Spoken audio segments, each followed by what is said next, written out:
Pada hari ini saya akan memaparkan materi mengenai current diagnosis dan management of sepsis.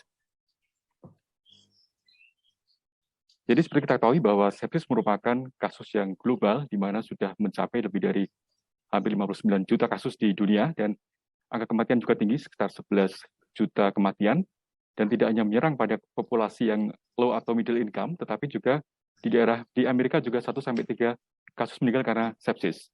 Dan di dunia pun 1 dari 5 kematian muncul karena sepsis. Dan juga berimplikasi kepada cost yang tinggi, di mana didapatkan kisaran untuk cost-nya sekitar 58-70 ribu US per kasus.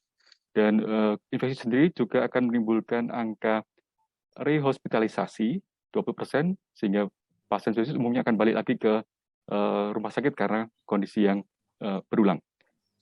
Juga sebagian besar sepsis masuk ke IGD karena kondisi yang gawat.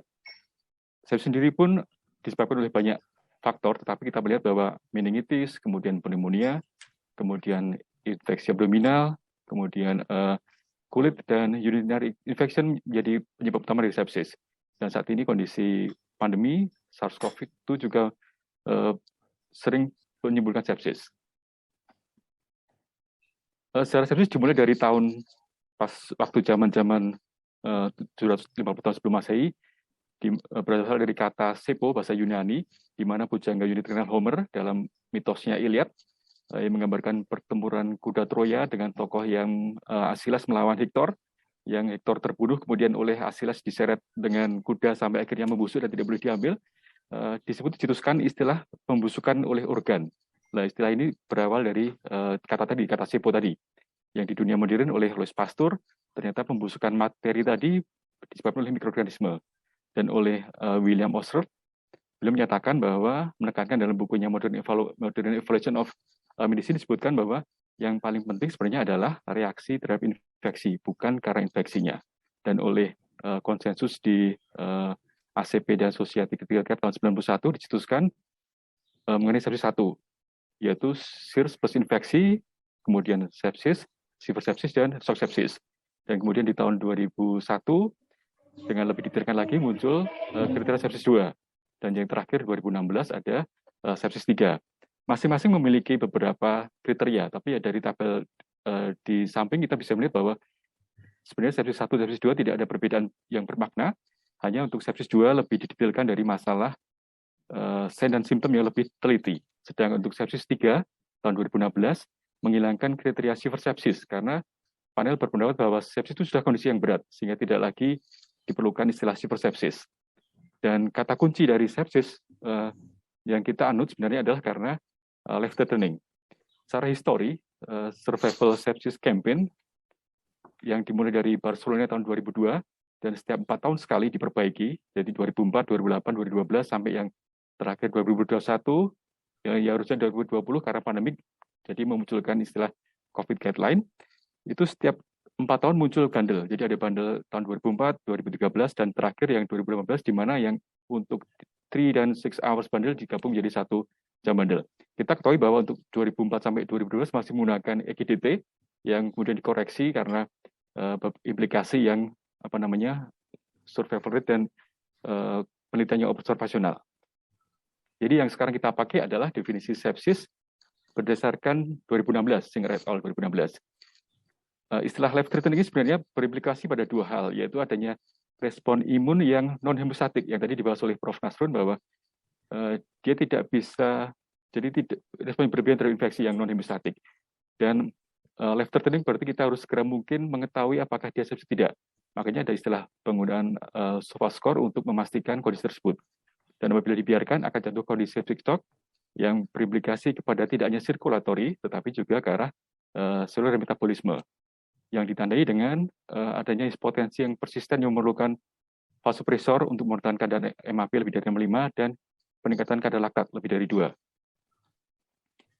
Alur ini yang diacu dari sepsis 2016, kita bisa melihat bahwa Quick SOFA digunakan dengan 3 skor, yaitu respirasi rate lebih dari 22, kondisi mental status, dan sistolik. Sebenarnya dari Quick SOFA ini diharapkan ada 3 hal yang kita ingin kejar. Yaitu pertama, apakah ada infeksi dari kasus yang tidak terdiagnosa, kemudian apakah ada kemungkinan organ dysfunction, dan yang ketiga, kita segera mungkin memulai terapi sepsis inisial untuk terapi apabila memang kita curiga ke arah itu.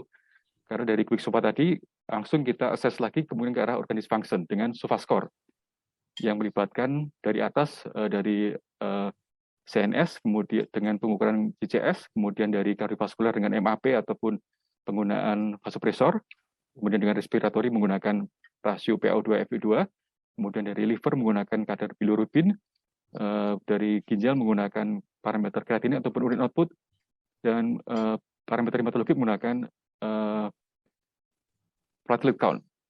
SOFA score sendiri, kita bisa lihat bahwa SOFA score lebih dari 2 itu adalah mortality risk-nya untuk di hospital adalah 10%. Anda bisa membandingkan dengan STEMI yang hanya 8%. Jadi betul-betul kita bisa melihat bahwa dia sangat bermakna, kemudian dengan risiko 2-25 kali lipat karena kematian pada SOFA score lebih dari 2. Sehingga setelah SOFA score lebih dari 2, kita bisa menegakkan sepsis, dan kemudian kita harus memastikan pasien tidak jatuh ke kondisi shock sepsis, yang kita lihat dengan vasopresor lebih dari 65 dan laktat lebih dari 2. Tetapi harus diingat bahwa sepsis itu bukan kondisi yang spesifik khusus dan tidak ada gold standar untuk diagnostis. Jadi memang diperlukan betul-betul case by case. Dan ini akan kita bahas di Surveillance Campaign yang 2021. Ada 9 pokok bahasan, tetapi saya akan membahas hanya mengenai screening, treatment, imunisasi awal, MAP, admission dan infeksi. Untuk hemodinamik dan ventilasi nanti kita serahkan kepada ahlinya Dr. Arifin yang akan mengutak-utak masalah hemodinamik. Kemudian untuk steroid nanti akan dibahas oleh Dr. Dani. Jadi intinya ada 93 rekomendasi dengan 15 yang baru rekomendasinya. Ada rekomendasi yang lemah dan kuat. Implikasi dari rekomendasi yang lemah ini adalah tidak semua bisa sama pada satu pasien yang sama. Jadi dikatakan bahwa dengan weak rekomendasi mungkin diperlukan pilihan yang berbeda untuk pasien yang berbeda, sehingga terapinya juga harus diskatemisasi. Ini berbeda dengan rekomendasi yang kuat yang mungkin bisa disamarkan oleh semua populasi pasien. Yang pertama mengenai screening pasien dan screening pasien. Jadi kalau kita 2016 itu hanya berfokus pada screening, tetapi di 2021 ditambahkan mengenai SOP. Dan ini rekomendasi yang kuat, jadi diharapkan ada screening dan SOP untuk memulai terapi. Screening kita ada beberapa parameter, mulai dari SIRS dengan 4 parameter, Big SOFA dengan 3 parameter, SOFA dengan 7 parameter yang tadi, kemudian ada Modified Early Warning Score ataupun yang New Early Warning Score. Masing-masing adalah untuk tool untuk screening, tapi tidak bisa dikatakan mutlak, karena tadi bukan tidak ada gold standard untuk sepsis. Dan kriteria tadi kalau SIRS, Quick SOFA, dan SOFA itu lebih dari 2, sedangkan untuk Modified dan New Early Warning Scheme lebih dari 5 dikatakan bisa mengarah ke kondisi sepsis. Apa yang dikatakan tadi, apakah semua screening bisa digunakan langsung? Ternyata oleh penelitian menunjukkan bahwa Quick SOFA itu bukanlah screening yang bagus. Dia memang prediktor yang bagus untuk outcome yang jelek ya, jadi prediktor untuk kematian ataupun prediktor untuk mortality, tapi bukan tool untuk screening. Jadi rekomendasi menyatakan bahwa jangan digunakan sebagai screening tunggal, tapi kita harus menggabungkan antara banyak kriteria screening dengan klinis. Jadi tidak digunakan penggunaan Quick SOFA sebagai screening tunggal untuk mendiagnosis sepsis ataupun sepsis shock. Bagaimana dengan SOP? Jadi beberapa tool, baik ataupun manual ataupun elektronik, bisa digunakan untuk menilai atau evaluasi sepsis. Tapi berujung adalah apa yang kita kerjakan, karena diperlukan SOP untuk memulai atau menginisiasi terapi sepsis. Jadi dulu kalau kita merasa singgung bahwa tahun 2001 Winters itu mengadakan EGDT yang berbasis penelitian observasional dan dengan kasus yang sekitar 300 populasi sampling yang bertumbuh pada CVP dan sampai tahun 2012, dan setelah itu dikoreksi bahwa ternyata tidak outcome yang lebih bagus dibandingkan usual care, sehingga lebih bagus menggunakan berbagai bundle. Jadi kalau sekarang 2018 dari 3 dan 6 jam bundle tadi meliputi 1 jam bundle, meliputi pengukuran laktat, kemudian pengambilan kultur darah sebelum antibiotik, pemberian antibiotik spektrum luas, dan kemudian pemberian kristaloid 30 cc per kilogram bila didapatkan potensi atau laktat lebih dari 4, dan pemakaian vasopresor bila diperlukan. Ini nanti akan akan menjadi langkah awal untuk sepsis, walaupun ini adalah rekomendasi yang tidak harus dipastikan per pasien, jadi tidak harus serta-merta harus semua dikerjakan. Bagaimana dengan laktat? Jadi laktat sendiri dikatakan bahwa dia merupakan biomarker untuk hipoksia dan disfungsi, tetapi bukan pengukuran tisu perfusi yang langsung. Jadi laktat penting karena kenaikan atau nilai narmat yang letaknya normal itu bisa memastikan ke arah sepsis, tetapi tidak bisa menyingkirkan kemungkinan sepsis. Jadi kita harus berpikir bahwa laktat penting, tapi tidak berarti dia bisa langsung mengukur perfusi jaringan. Dan sebaiknya laktat digunakan untuk guiding resusitasi dibandingkan tanpa penggunaan laktat sama sekali. Untuk resusitasi awal pada kondisi sepsis dan sepsis, direkomendasikan penggunaan resusitasi segera mungkin. Dan dalam hal ini adalah disarankan, ini berbeda dengan rekomendasi tahun 2016 yang merekomendasikan. Kalau sekarang lebih ke arah disarankan, dan dia termasuk weak rekomendasi. Jadi disarankan untuk pemberian terapi menggunakan cairan yang kristaloid 30 cc per kilogram berat badan dalam waktu 3 jam pertama. Tapi tadi karena sifatnya adalah sifat yang weak dan low, maka harus betul dievaluasi, jangan sampai menimbulkan efek misalnya overdosis dan sebagainya. Kenapa digunakan 30 cc? Karena ternyata dari berbagai penelitian, misalnya proses, RISE, dan PROMISE dari UK ataupun Australia dan Amerika, didapatkan memang berbagai penelitian menggunakan cairan yang 20-30. Dan rata-rata untuk 6 jam sekitar 4 liter. Dan memang untuk reverse yang EGDT itu sampai sekitar 13 liter dalam waktu 72 jam. Dan itu mungkin berimplikasi pada angka kematian ya. Jadi memang kisaran 20-30 cc dinyatakan cukup untuk resusitasi awal dalam 3 jam pertama. Dan bagaimana untuk mengukur memandu resusitasi cairan? Apakah cukup dengan pemeriksaan CVP atau yang lain? Ternyata memang lebih dianjurkan ke arah dynamic measure. Jadi tidak lagi menggunakan statik, misalnya hanya pengukuran heart rate ataupun CVP ataupun tensi, karena mereka merupakan indikator yang buruk untuk status cairan. Sebaiknya menggunakan dinamik, misalnya passive rising yang digunakan dengan pengukuran cardiac output yang langsung ataupun fluid challenge menggunakan stroke volume. Jadi lebih dianjurkan menggunakan pengukuran yang dinamik.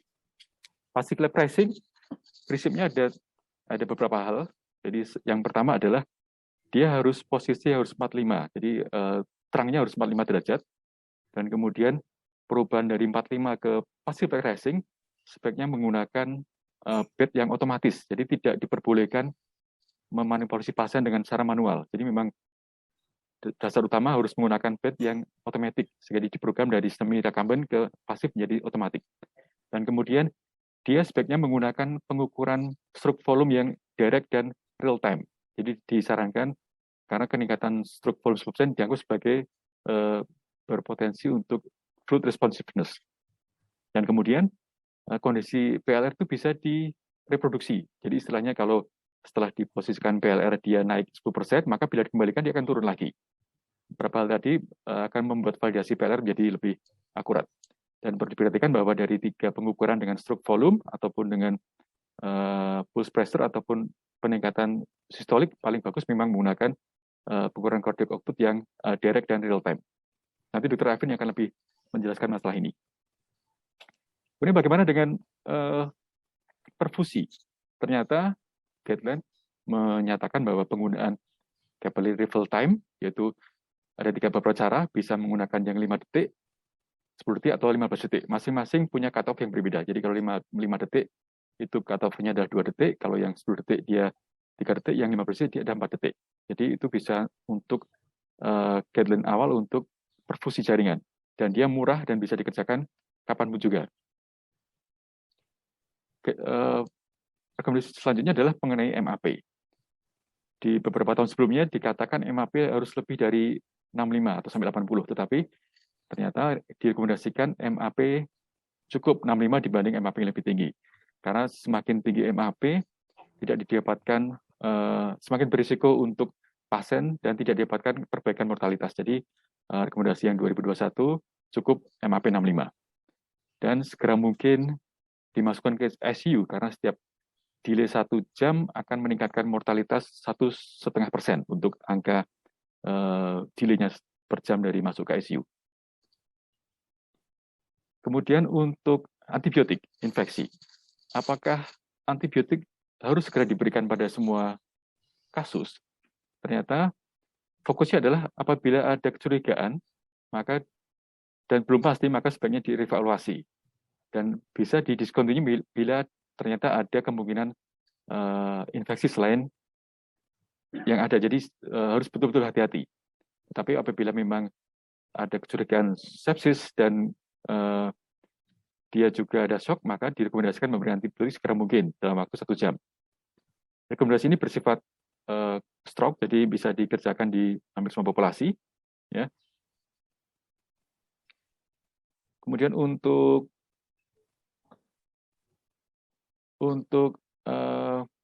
yang sepsis tanpa shock bisa dilakukan juga rapid investigasi, jadi menggunakan evaluasi ulang fisik diagnostik dan historinya apakah betul sepsis atau tidak. Bila memang sepsis, dia bisa dikerjakan dalam waktu 3 jam setelah inisial awal.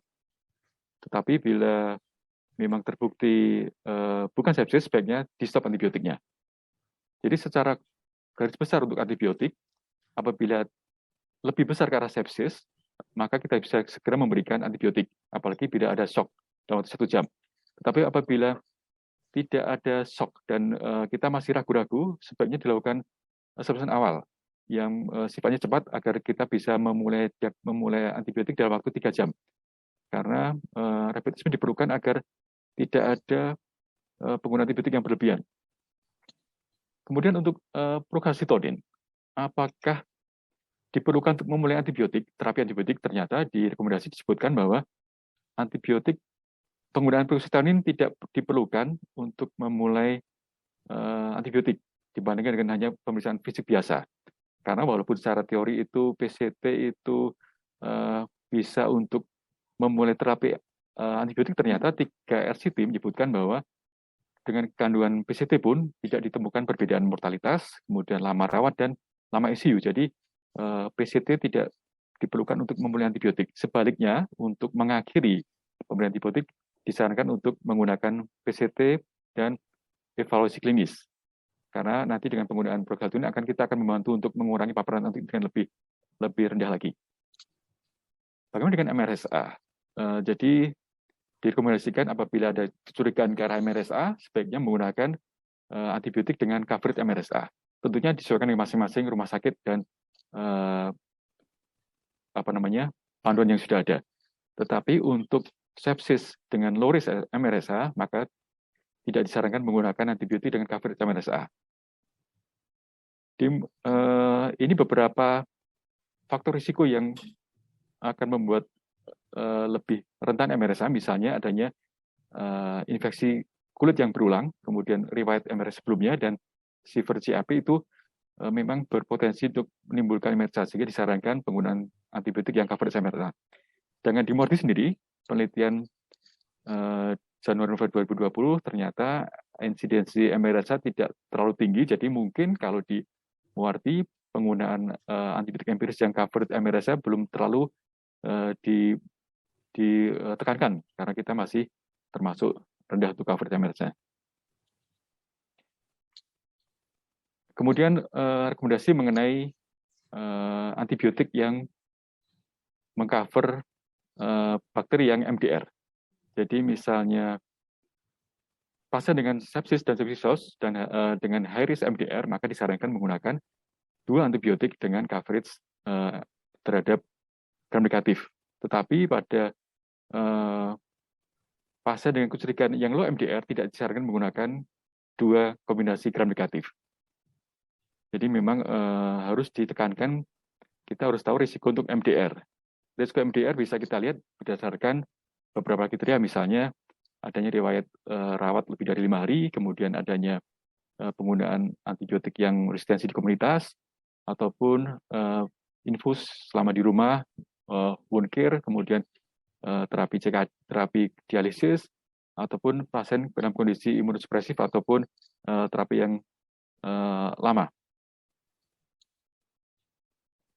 Untuk jamur sendiri, disarankan untuk pasien yang high risk, maka menggunakan terapi anti jamur dibanding yang tanpa terapi anti jamur. Tapi ini memang lebih berbeda dengan terapi yang 2016, dikatakan 2016 adalah rekomendasi, kalau sekarang hanya disarankan. Sedangkan mereka yang tidak atau sedikit risikonya, maka tidak disarankan menggunakan anti jamur. Jadi berdasarkan terapi trial empiricus ini, apakah anti jamur bisa dikebiahu ya di semua terapi intensif? Ternyata memang perbandingan antara mereka yang menerima terapi jamur empiris, ya dalam ini kafungin, dibanding placebo tidak didapatkan perbedaan dan memang lebih high cost. Tetapi tentunya kalau kita mengevaluasi pasien dengan berbagai parameter, misalnya dengan indeks kondensasi, candidate score, ataupun berisur dan didapatkan angka yang signifikan, kita bisa memulai terapi anti jamur. Jadi sifatnya adalah kustomisasi terapi untuk masing-masing kondisi. Untuk antivirus, SSC tidak memberikan rekomendasi. Sedangkan untuk terapi antibiotik dalam hal ini beta-lactam, disarankan menggunakan infus beta-lactam. Jadi tidak menggunakan bolus. Jadi kita tahu selama ini sering menggunakan misalnya cephalosporin 1 gram per 12 jam atau 2 gram per menit, ternyata memang tidak bermanfaat kalau kita lihat dari farmakokinetik dan farmakodinamik. Karena berbeda antara obat yang preklinis dengan yang secara klinis. Ada 3 hal cara kerja obat, yaitu berdasarkan dose dependent, jadi diperlukan konsentrasi yang tinggi untuk efektif membunuh bakteri, dalam hal ini misalnya aminobutyric acid dan fluokinolon, ataupun berdasarkan time dependent. Jadi yang diperlukan adalah kadar free drug yang di atas MIC dan dalam jangka waktu tertentu. Itu misalnya pada beta-lactam dan vancomycin, ataupun kondisi kerja obat yang mix, yaitu rasio asalkan berada di daerah area under proof, dia bisa dikatakan berefek untuk killing effect. Tabel ini menunjukkan bahwa ternyata antara klinis dan preklinis dan realitis didapat perbedaan. Jadi misalnya untuk time dependent antibiotik yang carbapenem, yang kalau secara teori ada diperlukan hanya 40% dari Tmax, ternyata untuk penggunaan secara klinis pada kondisi sepsis misalnya, dia dibutuhkan persentase di atas MSC lebih dari 75%. Ya. Termasuk juga cephalosporin, dia malah sampai 100%. Jadi kita harus perhatikan bahwa apa yang tertera di leaflet obat tidak serta bisa digunakan di setting klinis, karena memang untuk clinical efek yang maksimal memang dibutuhkan 100%. Ini yang mendasari kenapa lebih disarankan prolonged infusion.